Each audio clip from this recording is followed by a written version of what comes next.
நம்ம net marketing பண்ணுறவங்களா இருக்கலாம், அல்லது வந்து பிஸ்னஸ் பண்ணுறவங்களா இருக்கலாம். நம்மளுக்குன்னு ஒரு டீம் உருவாக்க நம்ம ட்ரை பண்ணிட்டு இருக்கலாம். ஆல்ரெடி டீம் இருக்கலாம். நம்மளுக்கு ஒரு பிஸ்னஸ் நம்ம உருவாக்கியிருப்போம். அந்த பிஸ்னஸில் நம்மளுக்குன்ட்டு நம்ம டீம் இருக்கும். அங்கே வந்து நம்ம என்ன மாதிரியான கல்ச்சர் அவங்களுக்கு சொல்லிக் கொடுக்கணும், என்ன கல்ச்சர் நம்ம ஃபாலோ பண்ணணும்.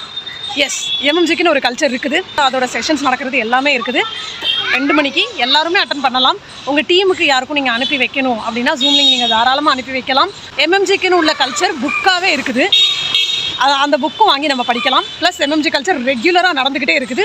உங்களோட டீமுக்கு என்னென்ன கல்ச்சர், உங்களோட பிஸ்னஸ்க்கு என்னென்ன கல்ச்சர் தேவைப்படுது, அது நீங்கள் இங்கேருந்து எடுத்து இம்ப்ளிமெண்ட் பண்ணலாம். ரத்தன் டாட்டா தாஜ்மஹாலுக்குள்ள இன்சிடென்ட் பிளாஸ்ட் நடக்கும்போது அங்கே உள்ள எம்ப்ளாயீஸ் எல்லாருமே அந்த பிளாஸ்ட் அப்போ ஃபஸ்ட்டு அவங்க காப்பாற்றினது அங்கே இருக்கிற 100கணக்கான கெஸ்ட்டை தான் காப்பாற்றினாங்க. இதை அவங்களுக்கு யாரும் சொல்லி வைக்கல. ஃபஸ்ட்டு அவங்க செஞ்சது அதுதான் அவங்களோட கல்ச்சராக இருந்திருக்கு. அதே இங்கே வந்து ஆல்ரெடி கல்ச்சர் நம்ம சார் சுரேஷலம் சார் உருவாக்கி வச்சுருக்காங்க. அது நம்ம எல்லா இடத்துலையும் பயனாகும். நம்ம வெளி உலகத்தில் எல்லாத்தையும் சமாளிக்கிறதுக்கு ஹெல்ப் பண்ணும்.